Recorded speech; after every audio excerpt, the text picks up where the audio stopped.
Hey everyone, welcome to the Roadmap, Benzinga's NFT show. We got a good one for you today. A busy couple weeks for NFTs with some major brands paying attention to Web3 once again. We've got news out of Nike, Adidas, we've got Binance, we've got Manchester United. That's right, a bunch of sports-related NFTs. We also see Azuki dipping into a potential partnership in the sports world. And speaking of sports, with the World Cup coming up, there are several brands targeting that tournament. And also, Mitch will be on later today. We have our weekly Sorare segment where we will break down the top scorers of last week and also some undervalued players. Mitch predicted last week that, we were seeing players hit that 80-point level. Would we see a 90 or 100 point? Well, stay tuned because we did hit one of those numbers. Find out who it was and if you should be considering adding them to your roster. All that and more. Don't go anywhere. This is the Roadmap.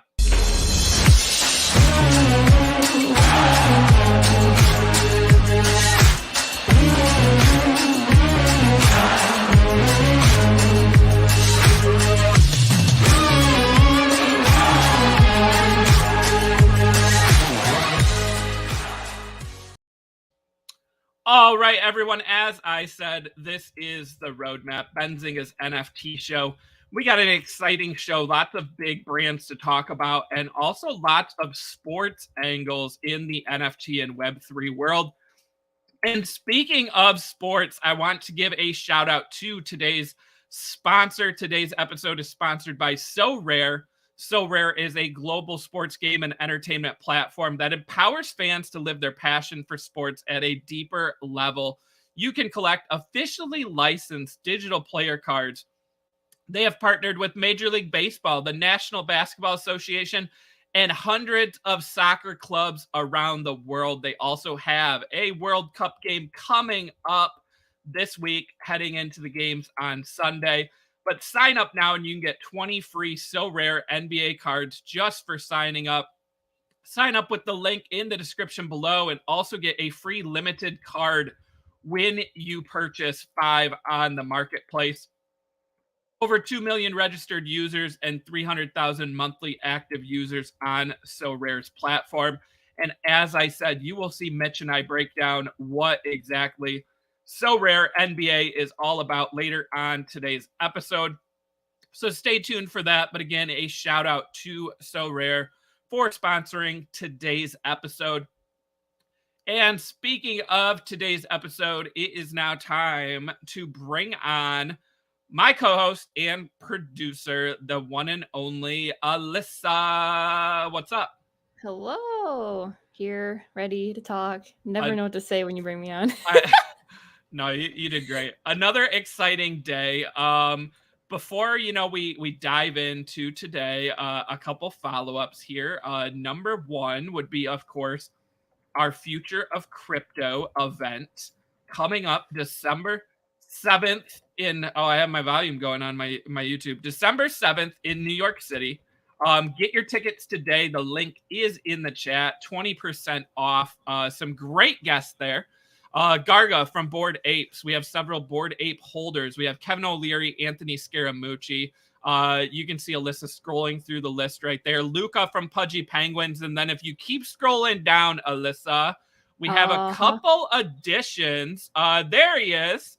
I am happy to announce, I don't think we've done this on the show yet, but Sean, aka G-Funk, the founder of Punk's Comic, Pixel Vault, and that whole entire ecosystem, he will be speaking. He'll actually be speaking on a panel with Luca from Pudgy Penguins. What a great combination that is.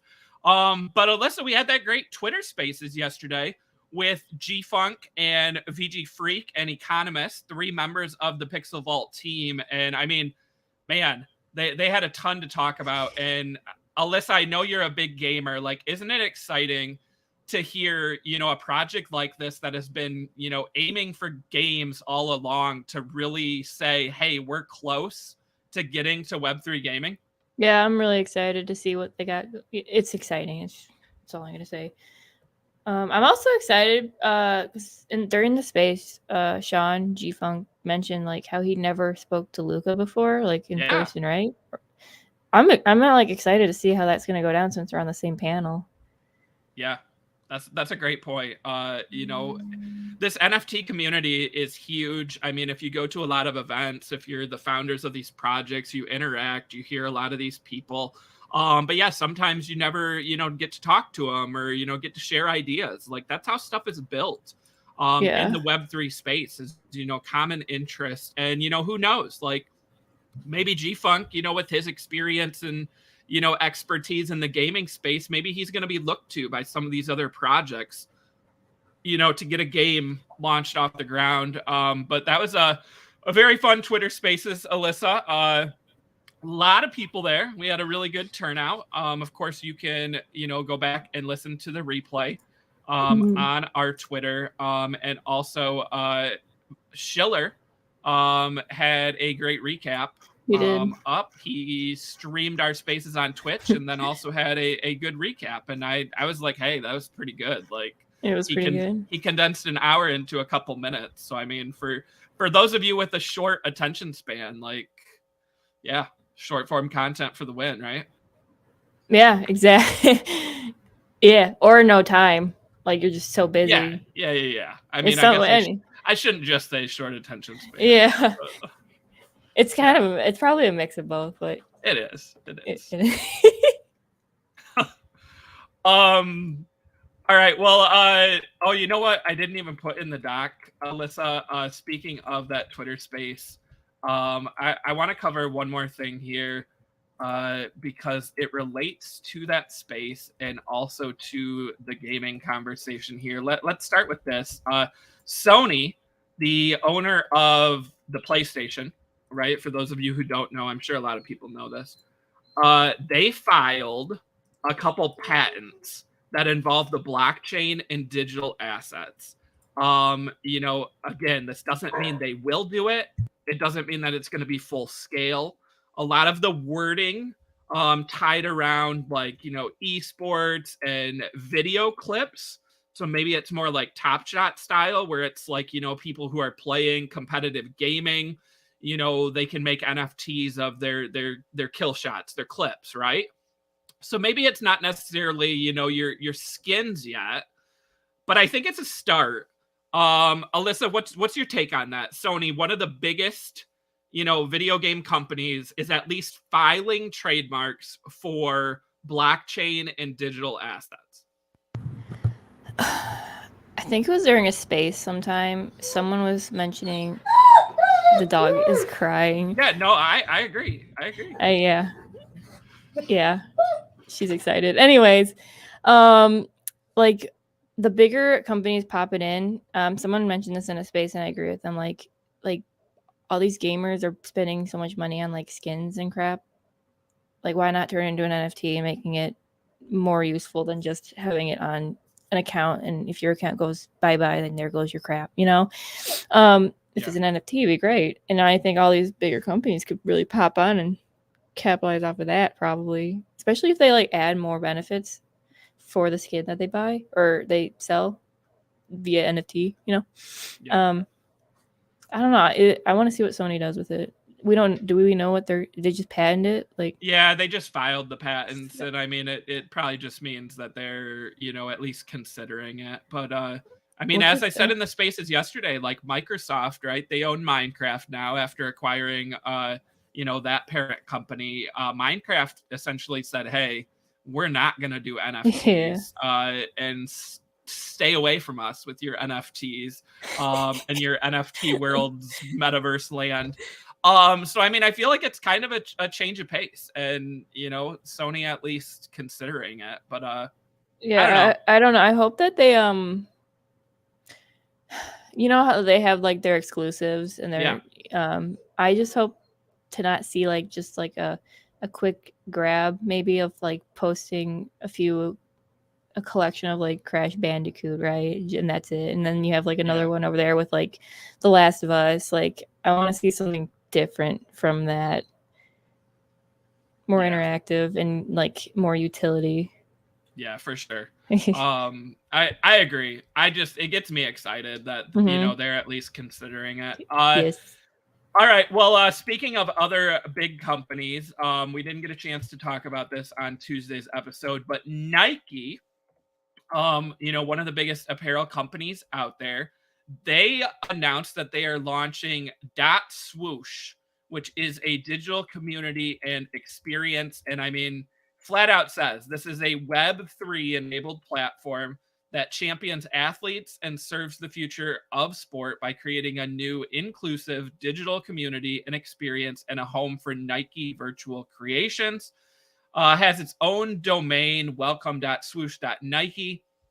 And it will allow Nike members to learn about, collect, and eventually help co-create virtual creations. There's that create word again, right? Like these companies aren't just, doing their own launches, right? Like when Instagram was like, hey, we want in NFTs, we're going to let people create on our platform, right? Now you have Nike launching kind of their own almost like metaverse, right? And they're going to let you create things in there. They're going to have collection drops.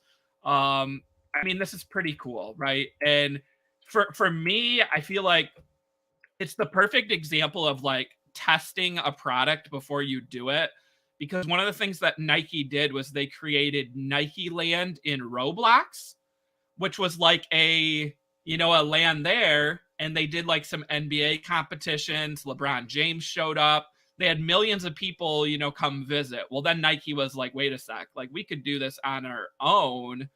And Nike also owns Artifact. They've got all those digital sneakers. Like, Alyssa, I mean, this is a pretty big deal, right? Like Nike now is like, I mean, if they weren't already all in, this is like, we're all in. Yeah, it's nice to see. Like, I want to see it have like they're doing it right, I think, with the whole like dipping their toe in the water, testing the water, like, and seeing how it works instead of just going full on with like a half-baked plan. Nike knows what they're doing.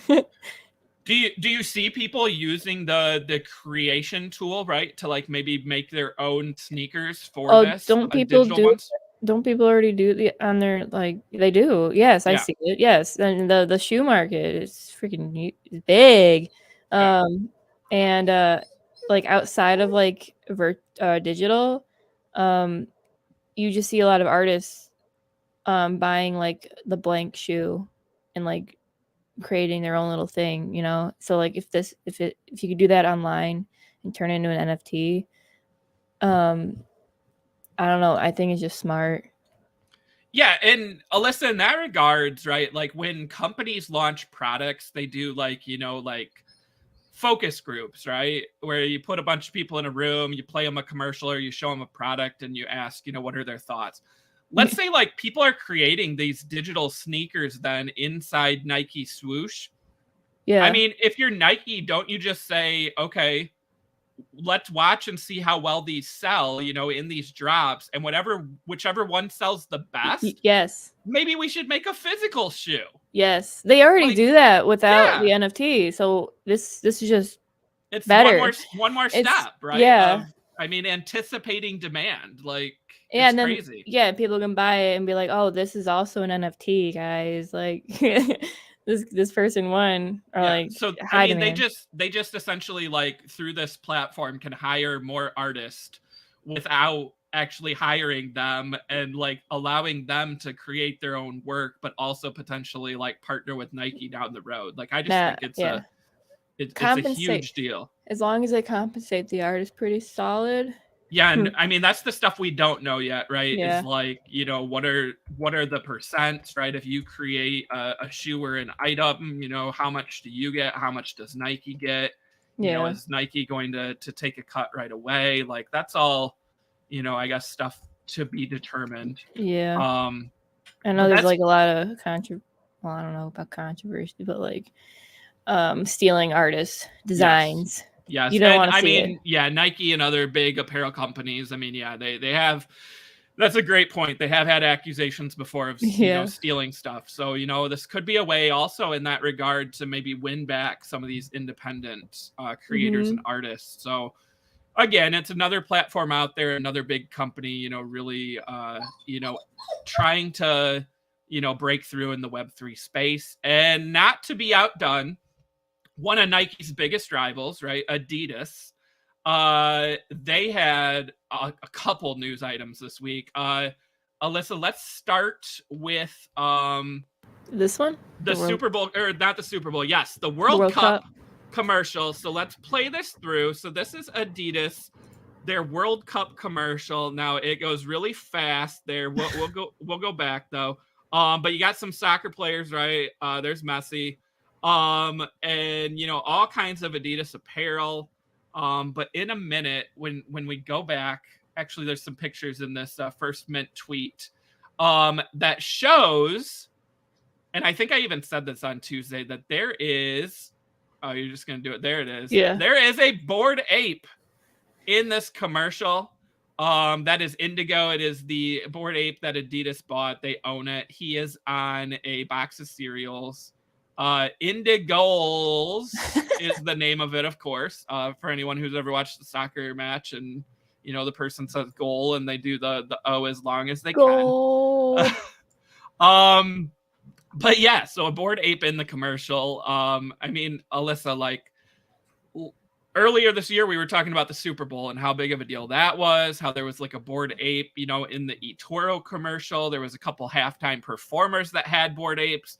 But like the World Cup on a global scale is such a massive event that like, so not only like, the Super Bowl, which is seen by, hundreds of millions of US people. Now you have the World Cup, which is seen by millions around the world, potentially getting their first glimpse of a Bored Ape.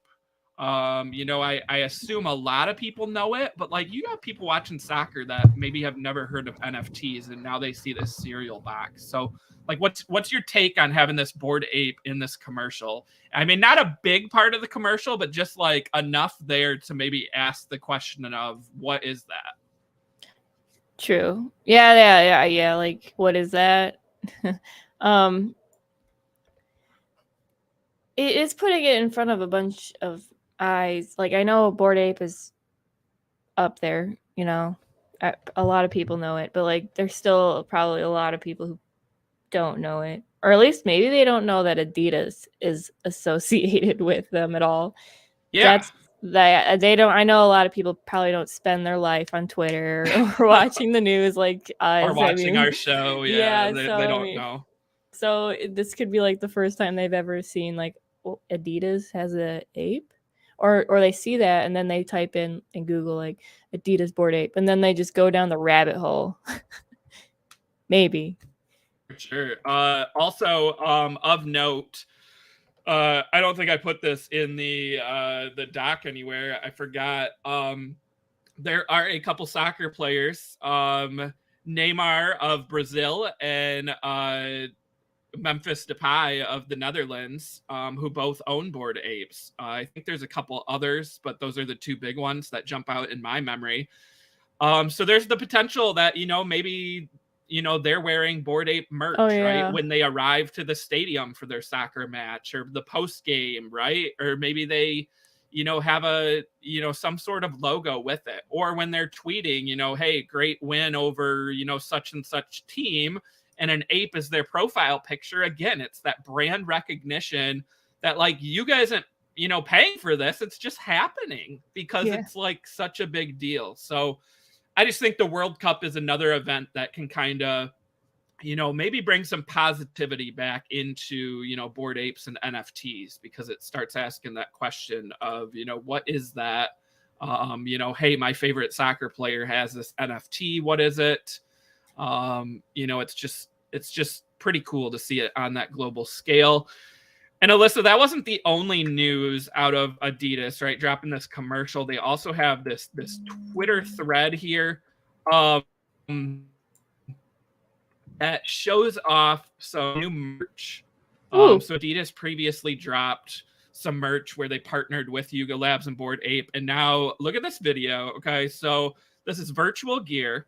We'll scroll down in the thread here in a minute, but check out these pictures of these items. Okay, I mean, pretty unique, pretty cool video. There's the ape, right? And like, I think those were bananas.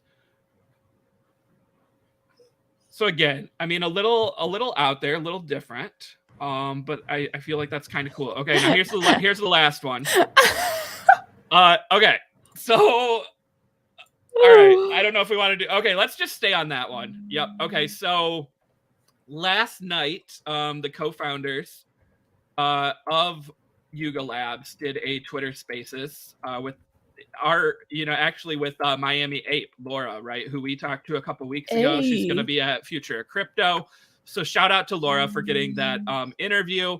And one of my favorite quotes was that they said the virtual gear reminded them of Elmo taken over by a demon.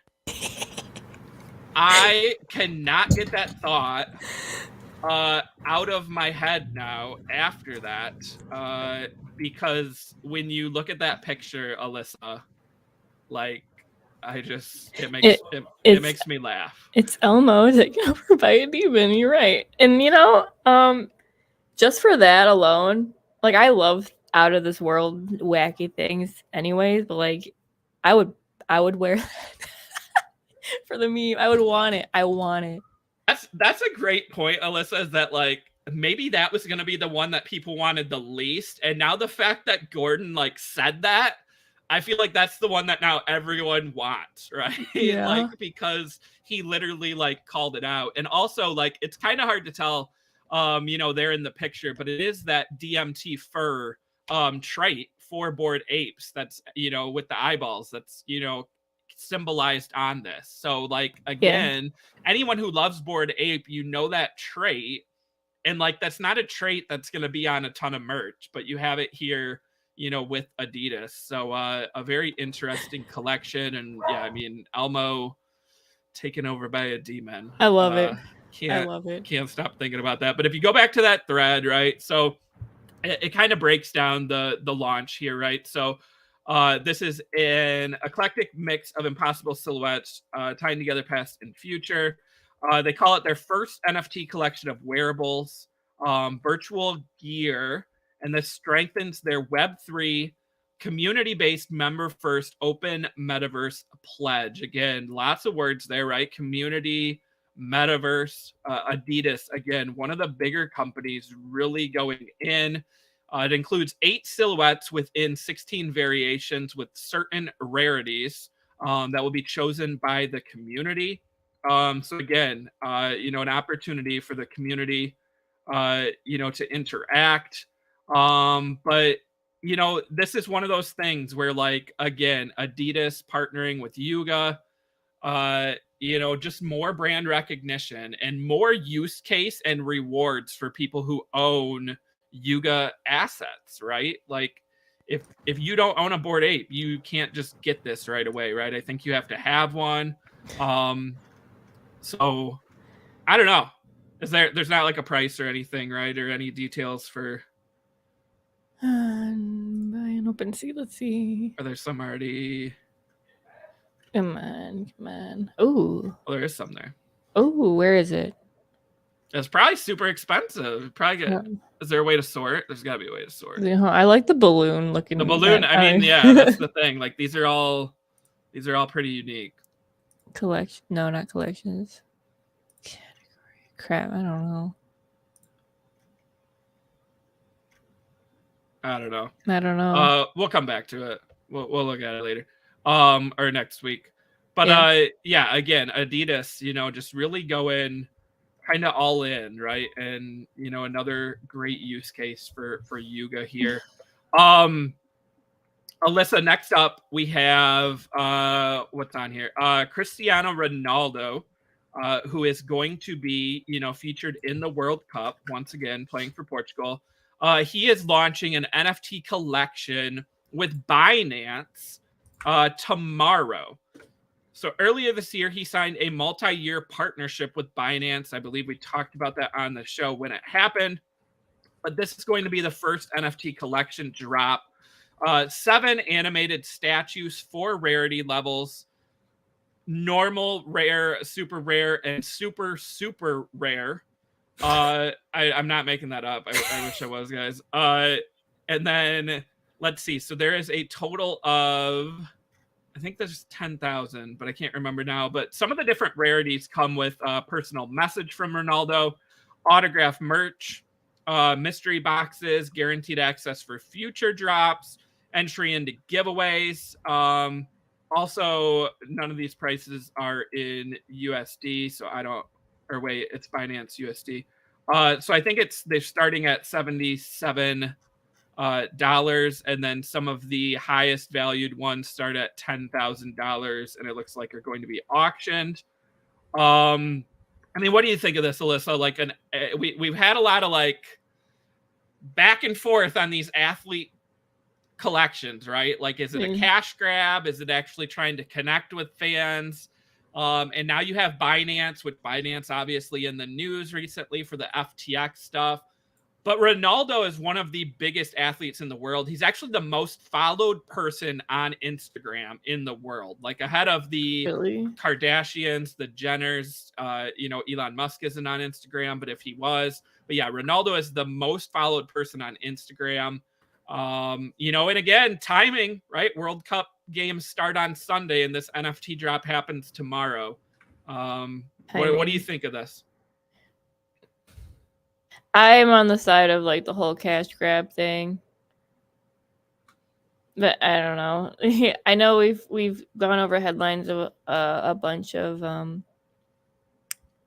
celebrities and athletes doing a quick NFT drop where, of course, like if you're lucky or if you spend the most money, you'll get a customized message or an autograph or something that they owned or something that they touched. I don't know. Yeah. No, I agree. I think I'm like not on the fence of what it is. I don't love, because again, like Binance isn't like associated with NFTs, right? So I already worry a little bit there. And I do think it's a bit of a cash grab just with like the timing of it, around the World Cup. But I do think, and this is not financial advice by any means, I do think this is going to sell out, and I think it'll be popular. And the reason why, we just showed it, right? 490 million followers on Instagram. Again, super well known. If these are only $77 at the starting price, I mean, really, if you convert $77 to like when we were buying like ETH NFTs, it's really not that much. Right. And especially if you have the chance of getting, a rare one, right? People like to play the lottery game with that. Yeah, there's nothing wrong with it at all. Like, it can be a cash grab, but like it's not that expensive when you really think about it, and it's perfect timing. And he's got plenty of people who like him, so they probably would want that, message, the possibility of getting an autograph from him. Yeah, for sure. And speaking of Ronaldo, Ronaldo currently plays for Manchester United, but there is some tension between him and the team. But Manchester United announced that they are launching NFTs, and they will be powered by the Tezos blockchain, because that's their official crypto partner. Now, the thing here, Alyssa, that I kind of like that they're doing is that their first NFT collection they're doing is going to be given free to fans. I don't know what that means. I don't know if you have to like belong to a fan club, if you have to like sign up, but they are going to be free, right? You don't have to pay. So picture it kind of like when Reddit did it, right? Where like, loyal people got rewarded with a free, not NFT, of course, because they don't use that word, a digital collectible. But then later on, Manchester United, will be doing, some launches that cost money.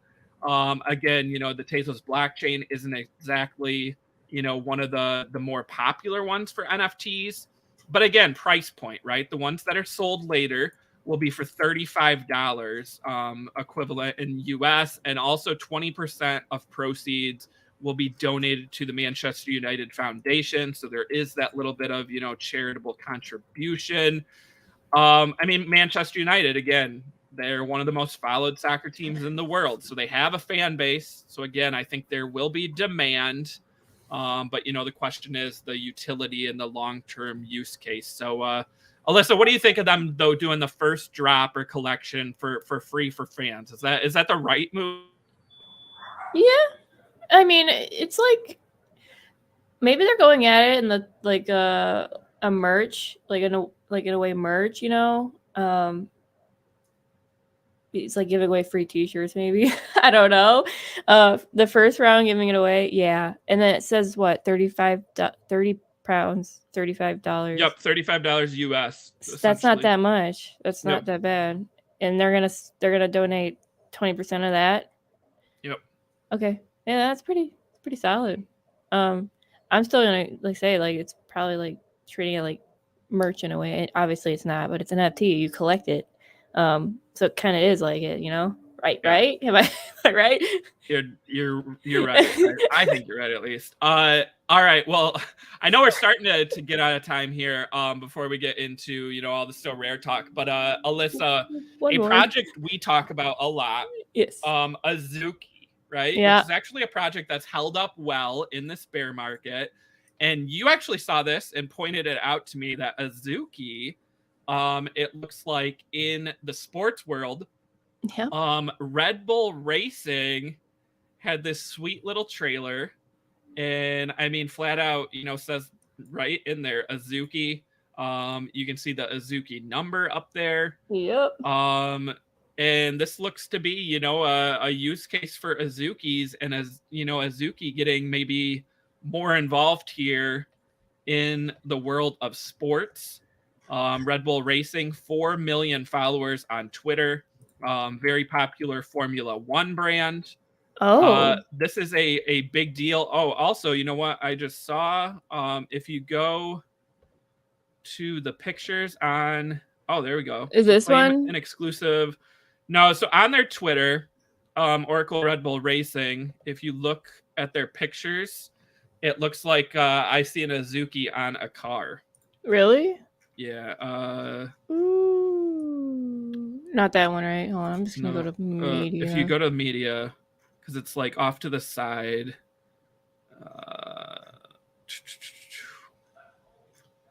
Oh, right there. Look at that. Oh, look at that Azuki right there. Like that's pretty sweet.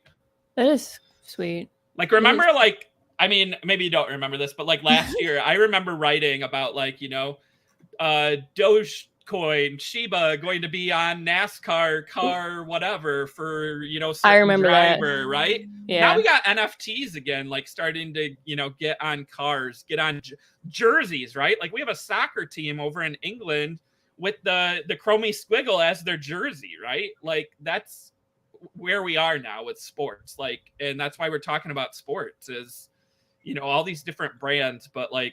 So are they giving this? You can claim a free one of these dudes, like I think so. For free? It looks like it. Gonna have from November 17th through 27th. I like that. Yeah, I like that. It's like a big window. You get a free NFT. I like how they call it blue chip. The first blue chip NFT on a Formula One race car. So that's pretty neat. I love and you guys already know I like it. I like Azuki. Yeah, I'm gonna have to claim that. Yeah, me too. Set a reminder. Yeah, wait. It started today. Do it now. Yeah, that's today. Pre-registration starts today. Yeah, why not claim it? Like that's another thing. Like I like when they give away free things. Like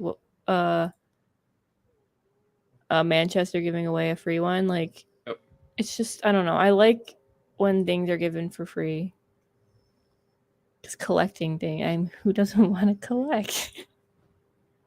For sure. I mean, again, this goes back to followings, right? Like Formula One is kind of like the World Cup. I essentially I like that analogy because like the World Cup is popular in the US, but it's more popular as a global sport. Yeah. Formula One isn't as popular in the US. It's growing a ton, but it is so popular around the world. So again, like Azuki is going to get so much more attention being on this Formula One car. I mean, I feel like if he's ready here to come on, we probably got to ask Mitch about this because I know. Oh, yeah, we know. Yeah. I know Mitch is Mr. Formula One guy here, so I mean, Mitch, you gonna get one? Is Mitch ready? Let us know if you're ready. Come. Do I gotta bring you on, or you want to hop on? He ready. He ready. I think he's ready.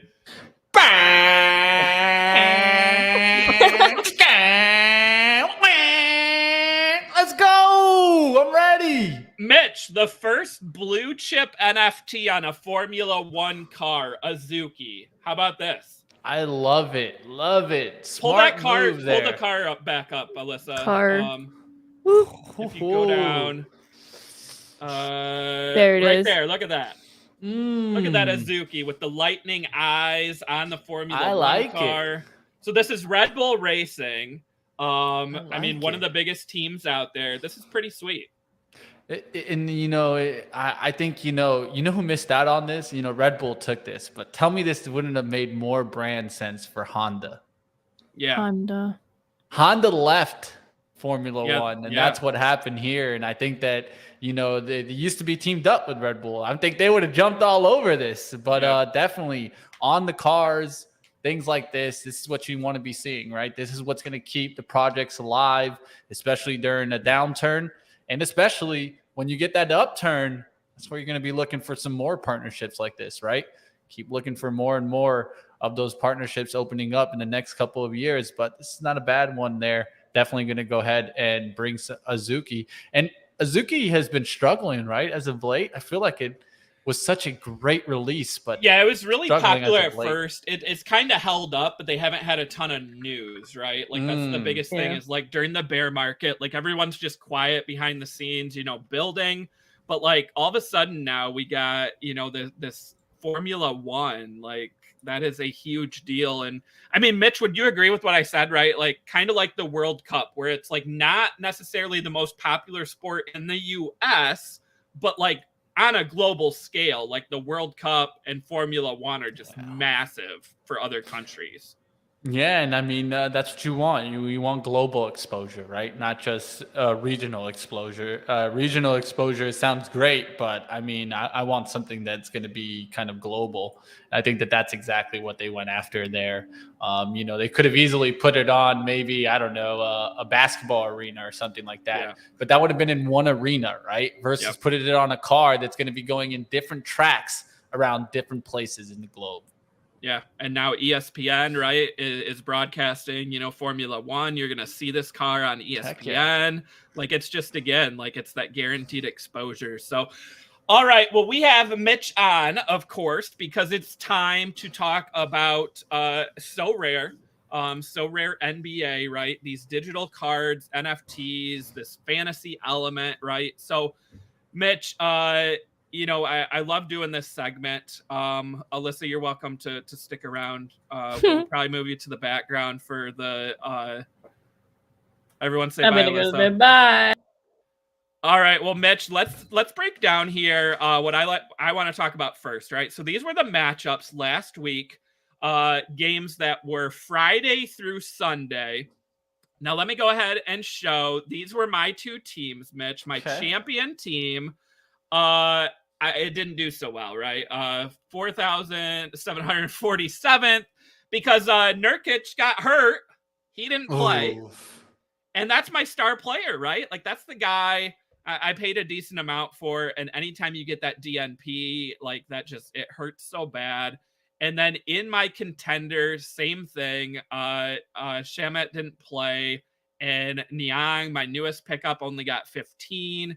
He didn't do so great. And my most expensive player, Mitch, Drew Holiday, also hurt. So I can't even put him in a lineup right now until he comes back.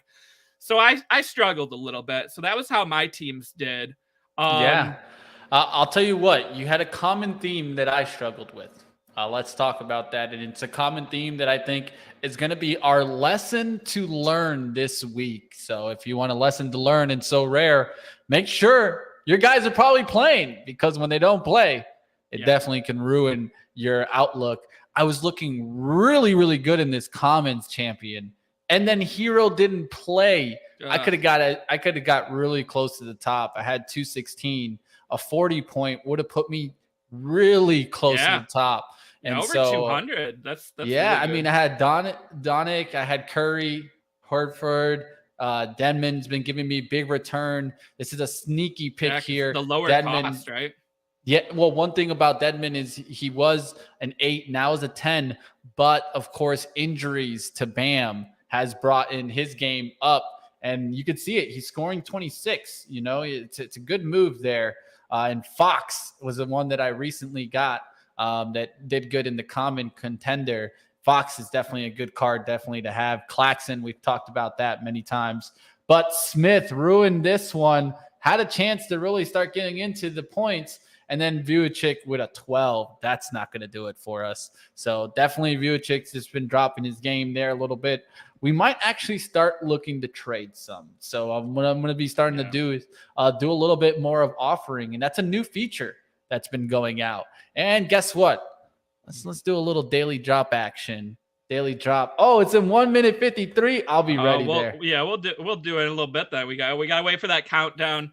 But yeah, so Mitch, I want to talk about the top scorers from last week, right? So this is a segment we love doing, right? To look at who's putting up the most points, right? So this was last week's, and Mitch, you called it. You said, finally, when are we gonna get a 90-point or 100-point player right there on screen?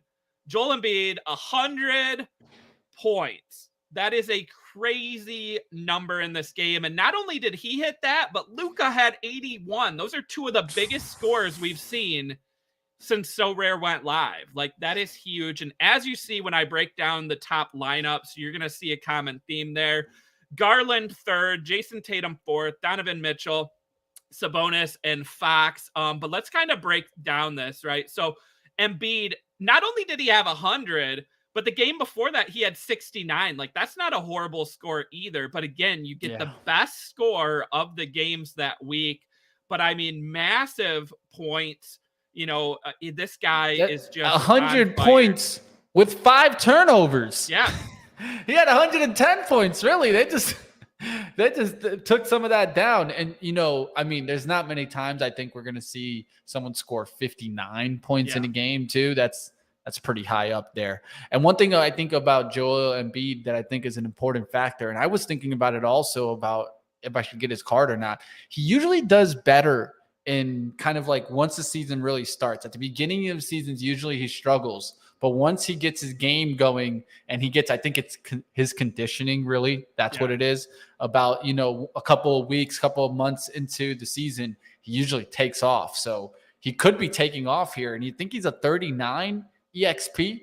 Yeah. Nowhere near like a Donka or Curry. So I think this is even value at a high price player. For sure. And then right behind Embiid, we had Luka. So this was a little bit of a risk match, right? Because Luka only had one game in those 3 days. But look at that, 80.6. Like, again, 81 that would win most weeks as the top guy. But Embiid, of course, you know, had that monster game. But Luka, you know, in second. Then we were followed up here by Garland. And look at this, Mitch. This is a good breakdown of why maybe it's important for people to have more than one game, right? If Garland only had that first game, you would have gotten a 38. But because he had 2, you walk away with the higher score and get that 74, which is, you know, a great score to have.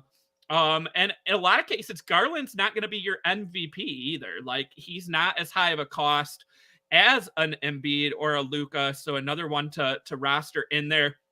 Jason Tatum finishing in fourth. And Mitch, I mean, look at those 2 scores, 51 and 68. I mean, I would have taken either one of those. I think that beat all of my people this week, you know, in both games.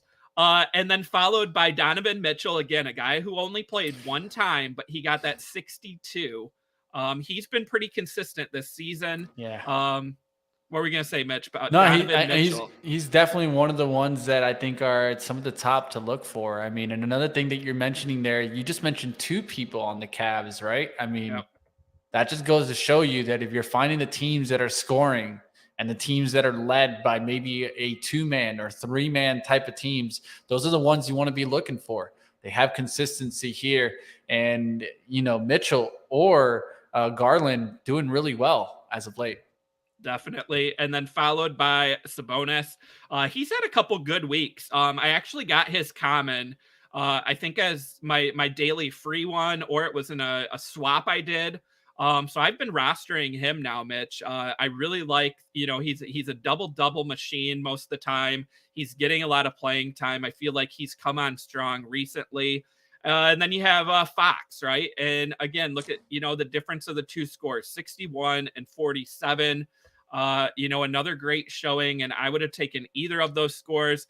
And Mitch, we're going to walk through the top rosters here. So, we didn't earn prizes, but these people did. Look at that first place. Luka, Garland, Embiid, Thompson, and Hauser. So they had 3 of the top 7 scorers of the week rostered. You Mitch. ain't beating that. Yeah. Like, that's crazy, right? Honestly, I think that might be, we got to write that score down there. That's 329.77. Yeah. That might be the top score of the season there. So keep that in mind. 329, anything above 300. Yeah, I would take a 300 score in a heartbeat right now. And I think second place, actually, look at that. Luka, Embiid, Mitchell. So again, 3 of the top 7 scorers.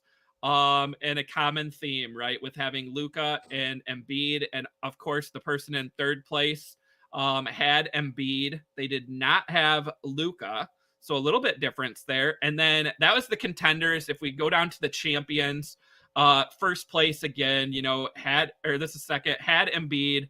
And then third place, Luka and Embiid. And first place had Embiid, but not Luka. So I mean, Mitch, like, we just went through the first, second, third of the contender and the champion. You saw him. Luka was in almost all of them. Embiid was in almost all of them. Like, it just goes to show that you really want that top scorer of the week. It can really make a difference. And looking back at last week, remember, Tatum was the top scorer. Luka was third. Embiid is nowhere on that list. Yeah. So, like, Mitch, I guess my question for you here before we get into your segment is I actually went and I pulled up the dollar cost right now for Luka and Embiid. Okay. So I don't know if do you know how much they're ranging right now? Depends, but we can go into it. Okay. What you've been seeing? Let's say though, if they cost the same amount, okay, if they were the same dollar amount, who would you pick, Luka or Embiid? Well, it's all about what you're looking for. If you're looking for consistency, I would say Luka. Yeah. But if you're looking for ceiling, as we can clearly see it in Joel Embiid with that 100-point scoring, I mean, that's probably what you're looking for, really, because I think a lot of us are looking towards a winning of the rare, right? And if you can get a tier 1 rare card and win this kind of limited competition, of course, that's going to bring you a massive return. I'm sure those tier 1s, especially in the rares, I've seen rares go at 400 above. So I'm thinking tier 1, you're probably getting a nice $600 card in return for winning the limited competition there. And that's not bad at all. I think that's a massive return there. So I would play for the ceiling. I'd go with Joel Embiid. Yeah, see, I think I would go with the first part of what you said there, right? The consistency. Again, you're going to have the players that break out, but I think really, what you're going to talk about in the next segment, the undervalued players, is really where I think your breakouts can happen and your higher ceilings. I think I would rather have Luka in my roster, every week, right? As that consistent scorer. That's actually why I have his common, right? Is, it was the free one I picked initially was Luka.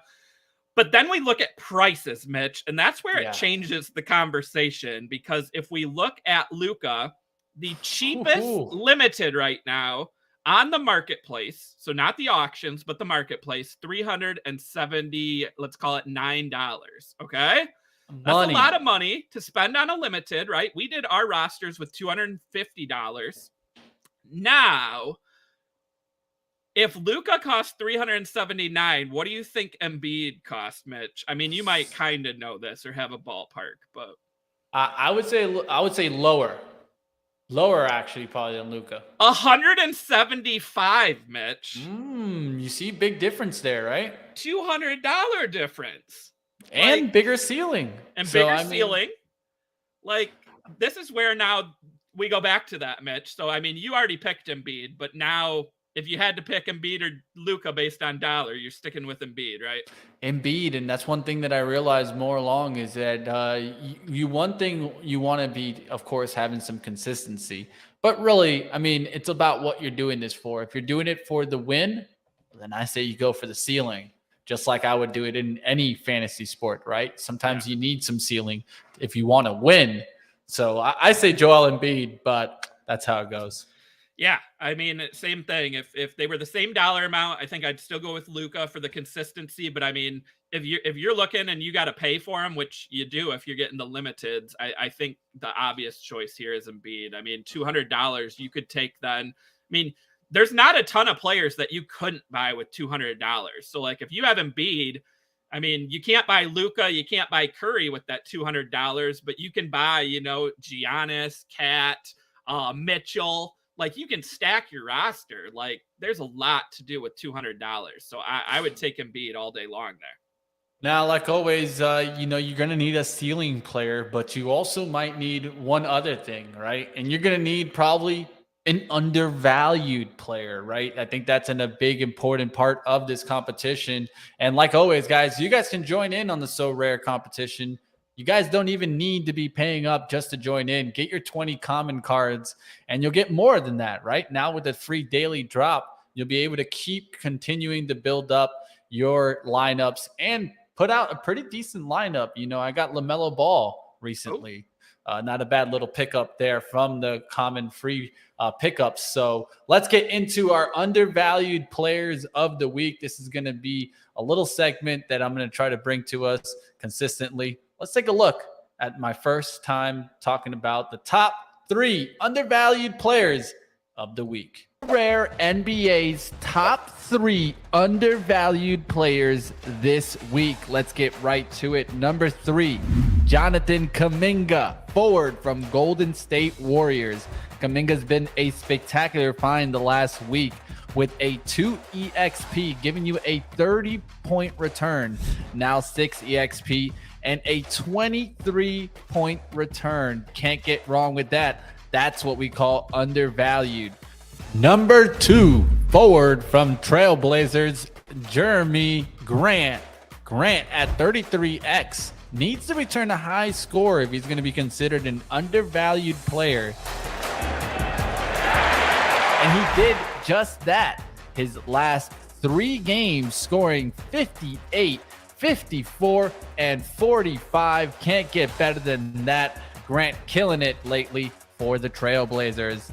Then our number 1 undervalued player this week, guard Sacramento Kings, Terrence Davis, just going off with an EXP of 12, bringing in what we call here a week winner, as Davis put up 67 score on the Brooklyn Nets with 7 3-point shots, ending the game with 31 points, 9 rebounds, 4 assists, and 1 block.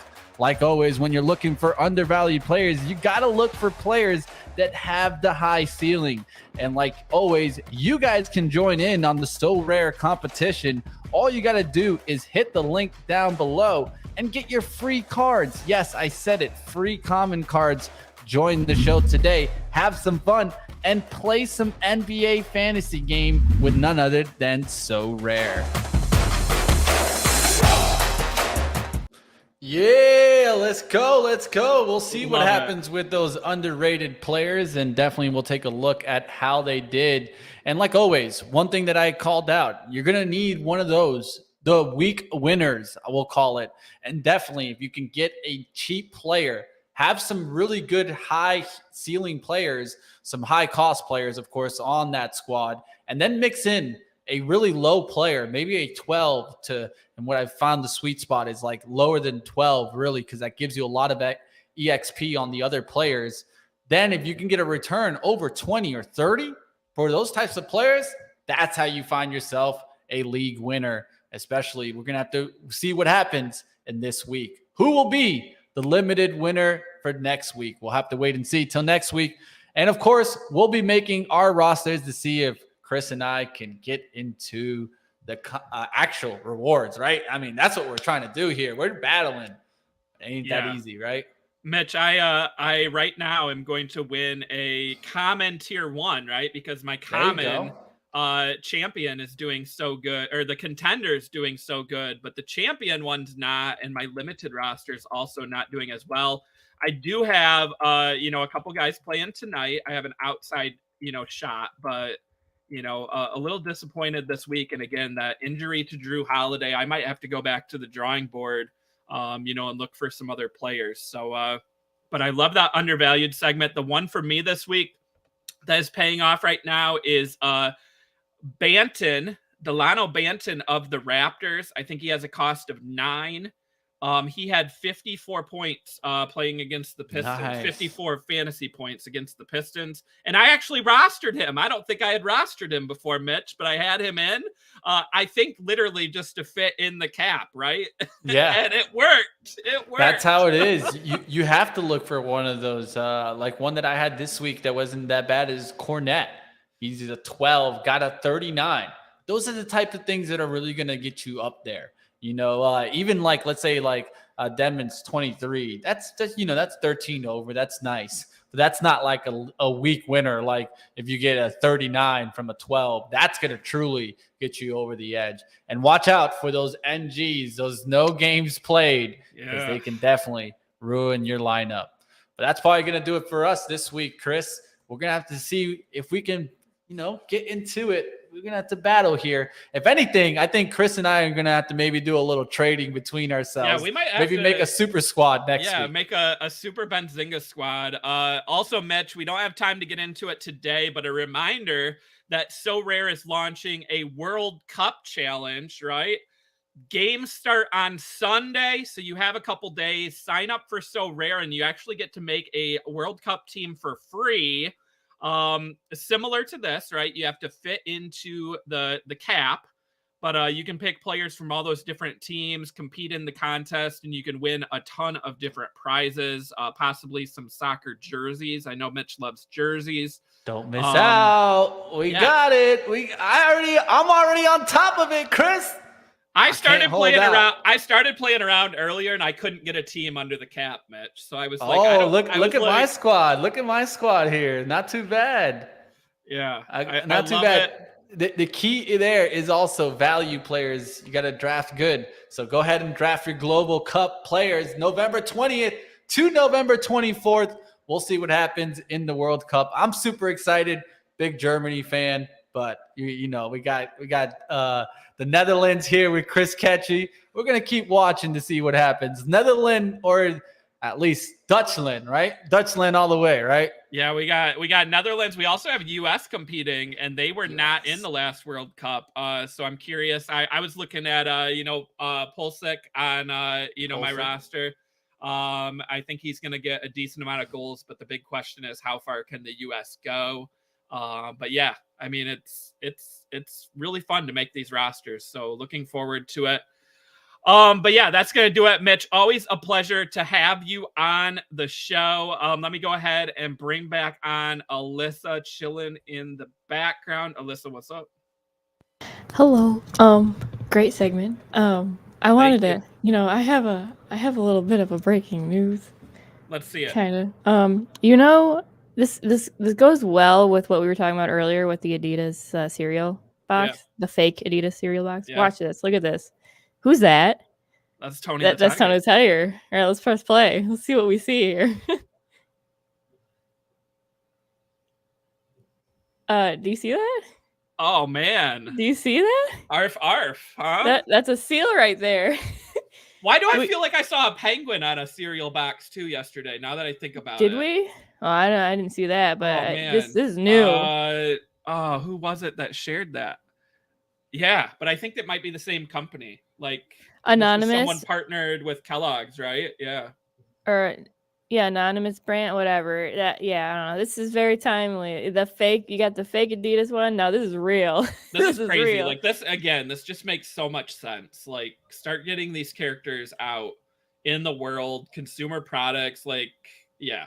Yeah. I mean, this is how my kids are going to learn and know NFTs, right? Other than just listening to me, they're going to see them on cereal boxes. They're going to see them on commercials. They're going to see TV shows. They're going to see, plushies, right? They're going to see toys. Like, that's it. So get in the minds of the youth. Yeah. So shout out to Sappy Seals. We had them on a past episode. That was a great, fun conversation.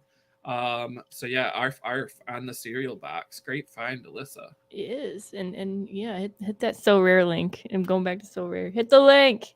Get your free cards. Yeah, and one of these weeks we still got to do Alyssa's free cards and have her play. Yes. But yeah. Ton of sports content today, Alyssa. I know you love sports, but it was the big news items this week. But yes, it was. So again, really cool to see these big brands, Nike, Adidas, Red Bull Racing, global brands, not just US, global brands saying, we don't care that it's a bear market. We're still seeing an opportunity in Web3. Like, that's the important thing here, everyone. It may be a bear market, but long-term Web3 has lasting power if all these big brands keep sticking with it. Exactly. But that's going to do it for us. Again, shout out to our sponsor, So Rare. Sign up with the link below and also in the chat right now. We will catch everyone next week on Tuesday, 2 p.m. Eastern time. And as always, stay tuned. More great Benzinga content coming up on YouTube. Make sure to like, comment, and subscribe. Until next week, everyone, have a good one and stay safe out there.